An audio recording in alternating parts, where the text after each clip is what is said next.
ನಿನ್ನೆ ನನ್ನ ಕಚೇರಿಗೆ ಮಾಲೂರಿನ ಮಾಜಿ ಶಾಸಕರಾದ ಶ್ರೀ ಮಂಜುನಾಥ್ ಗೌಡರು ಮತ್ತು ಮಾಲೂರಿನ ಅನೇಕ ವಕೀಲ ಮಿತ್ರರು ಭಾಳ ಒಂದು ದೊಡ್ಡ ನಿಯೋಗ ಬಂದು ನನ್ನನ್ನು ಭೇಟಿ ಮಾಡಿ ಒಂದು ಮಹತ್ವದ ವಿಚಾರದ ಬಗ್ಗೆ ನನಗೆ ಮಾಹಿತಿ ಕೊಟ್ಟರು.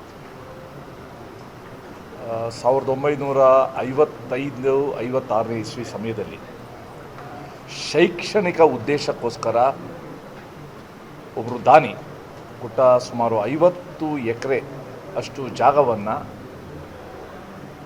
ಶೈಕ್ಷಣಿಕ ಉದ್ದೇಶಕ್ಕಂತ ಕೊಟ್ಟಿದ್ದರೂ ಕೂಡ ಇವತ್ತು ಅದು ದಾಖಲೆ ರಿಜಿಸ್ಟರ್ ಆಗದೇನೆ ಮತ್ತು ನಮ್ಮ ಶಿಕ್ಷಣಾಧಿಕಾರಿಗಳು ಮತ್ತೆ ತಹಸೀಲ್ದಾರ್ಗೆ ಇದನ್ನು ದಯವಿಟ್ಟು ಇದಕ್ಕೆ ಶೈಕ್ಷಣಿಕ ಉದ್ದೇಶ ಅಂತ ಮಾಡಿಕೊಡ್ಬೇಕು ದಾಖಲೆ ಅಂತ ಹೇಳಿದ್ರು ಕೂಡ ಮಾಡ್ದೇನೆ ಇವತ್ತು ಅದು ಪರಭಾರೆ ಆಗ್ತಾ ಇರೋದು.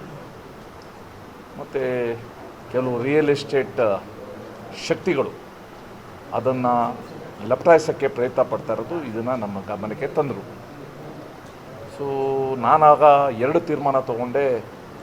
ಒಂದು, ಇದನ್ನು ನಾನು ಸದಸ್ಯ ಆಗಿರುವ ವಿಧಾನಸಭೆಯ ಅರ್ಜಿ ಸಮಿತಿನಲ್ಲಿ ಇದರ ಬಗ್ಗೆ ಮಾಹಿತಿ ತರಿಸ್ಕೊಂಡು ಮುಂದಿನ ಬಗ್ಗೆ ಚರ್ಚೆ ಮಾಡೋದು, ಅಥವಾ ಕೋಲಾರಕ್ಕೆ ಬಂದು ಇಲ್ಲಿನ ಜಿಲ್ಲಾಧಿಕಾರಿಗಳ ಜೊತೆ ಈ ಕುರಿತು ಚರ್ಚೆ ಮಾಡೋದು ಅಂತ ತೀರ್ಮಾನ ಮಾಡಿ ಇವತ್ತು ಎಲ್ಲ ಗೆಳೆಯರೊಂದಿಗೆ ನಾನು ಬಂದು ಜಿಲ್ಲಾಧಿಕಾರಿಗಳನ್ನ ನಾನು ಭೇಟಿ ಮಾಡಿದ್ದೀನಿ. ಯಾಕಂತಂದರೆ ಆ ಮೂಲ ಯಾರು ದಾನಿಗಳಿದ್ರು ಶ್ರೀನಿವಾಸಲು ಅವರು ಭಾಳ ಒಂದು ಒಳ್ಳೆಯ ಉದ್ದೇಶದಿಂದ ಆ ಕಾಲದಲ್ಲಿ ಶಿಕ್ಷಣಕ್ಕೆ ಈ ಕೋಲಾರ ಜಿಲ್ಲೆಯ ಯುವಕರಿಗೆ ಮಕ್ಕಳಿಗೆ ಒಳ್ಳೆಯ ಶಿಕ್ಷಣ ಸಿಗಬೇಕು ಅನ್ನೋಕ್ಕೋಸ್ಕರ ಕೊಟ್ಟಿದ್ರು. ಜಿಆರ್ ಆರ್ಥೋಪೆಡಿಕ್ಸ್ ಕೋಲಾರ್ ಮೂಳೆ ಚಿಕಿತ್ಸಾ ಕೇಂದ್ರ ಅತ್ಯಾಧುನಿಕ ತಂತ್ರಜ್ಞಾನ ಬಳಸಿ ಎಲ್ಲ ಮೂಳೆ ಸಂಬಂಧಿ ಸಮಸ್ಯೆಗಳಿಗೆ ಪರಿಹಾರ. ಜಾಯಿಂಟ್ ರಿಪ್ಲೇಸ್ಮೆಂಟ್, ಸ್ಪೋರ್ಟ್ಸ್ ಸಂಬಂಧಿ ಸಮಸ್ಯೆಗಳು, ಮೂಳೆ ಮುರಿತ, ಸ್ಪೈನ್ ಶಸ್ತ್ರಚಿಕಿತ್ಸೆಗಾಗಿ ನುರಿತ ಮೂಳೆ ತಜ್ಞರನ್ನು ಸಂಪರ್ಕಿಸಲು 7022353255ಕ್ಕೆ ಇಂದೇ ಕರೆ ಮಾಡಿ. ಆ ಮೂಲದಾನಿಗಳ ಉದ್ದೇಶನ ನಾವು ಅದು ಸಫಲಗೊಳಿಸಬೇಕು. ಈ ಭೂಮಿ ಶೈಕ್ಷಣಿಕ ಉದ್ದೇಶಕ್ಕಲ್ಲದೆ ಬೇರೆ ಯಾವುದೇ ಕಾರ್ಯಕ್ಕೆ ದುರುಪಯೋಗ ಆಗಬಾರ್ದು ಅಂತ ಒಂದು ಮನದಟ್ಟು ಮಾಡಿಕೊಡೋಕ್ಕೆ ನಾನು ಪ್ರಯತ್ನ ಪಟ್ಟಿದ್ದೀನಿ. ಮತ್ತು ನಮ್ಮ ಮಾಜಿ ಲೋಕಸಭಾ ಸದಸ್ಯರು ಕೂಡ ಬಂದು ತಮ್ಮ ಧ್ವನಿನೂ ಕೂಡ ಸೇರಿಸಿ ಇದನ್ನು ಉಳಿಸ್ಬೇಕು ಅಂತ ಹೇಳಿದ್ದಾರೆ. ಈಗಾಗಲೇ ಜಿಲ್ಲಾಧಿಕಾರಿಗಳಿಗೆ ಇದರ ಬಗ್ಗೆ ಗಮನಕ್ಕೆ ಬಂದಿದೆ.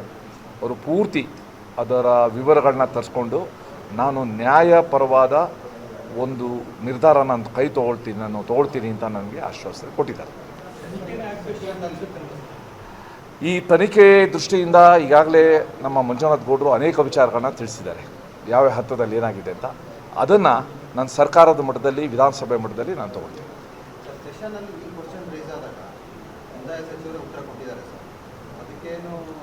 ಅದು ಹೇಳಿದರು ನಮ್ಮ ಮೇಲ್ಮನೆಯ ಸದಸ್ಯರಾದ ಶ್ರೀ ರವಿಕುಮಾರ್ ಅವರು ಕೇಳಿದ ಪ್ರಶ್ನೆಗೆ ಒಂದು ರೀತಿಯಿಂದ ಕೇಶವ ಪ್ರಸಾದ್ ಅವರು ಕೇಳಿದ ಪ್ರಶ್ನೆಗೆ ಸತ್ಯಕ್ಕೆ ಸ್ವಲ್ಪ ದೂರನೇ ಇರುವ ಉತ್ತರ ಸಿಕ್ಕಿದೆ ಅಂತ ಹೇಳಿದ್ದಾರೆ.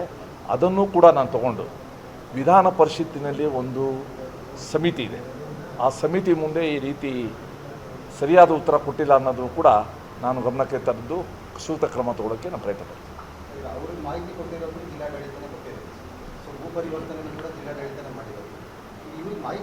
ಅಲ್ಲ, ನನಗೆ ಅದು ಯಾಕಂದರೆ ನನಗೆ 24 ಗಂಟೆನೂ ಆಗಿಲ್ಲ ಇನ್ನು ಇವ್ರು ಬಂದು ನನಗೆ ಹೇಳಿ 24 ಗಂಟೆ ಒಳಗಡೆ ಇಷ್ಟು ಬಂದು ನಾವು ಮಾಡಿದ್ದೀವಿ. ಇನ್ನು ಮುಂದೆ ಇನ್ನೇನು ಮಾಹಿತಿ ಆಧಾರದ ಮೇಲೆ ಮಾಡಬೇಕು, ಯಾರು ತಪ್ಪು ಮಾಹಿತಿಯನ್ನು ಬೇಕು ಅಂತ ಕೊಟ್ಟಿದ್ದಾರೆ, ಅದರ ಉದ್ದೇಶ ಏನು, ಯಾರು ತಪ್ಪಿತಸ್ಥರು ಅದನ್ನು ನಾವು ನೋಡೋಣ.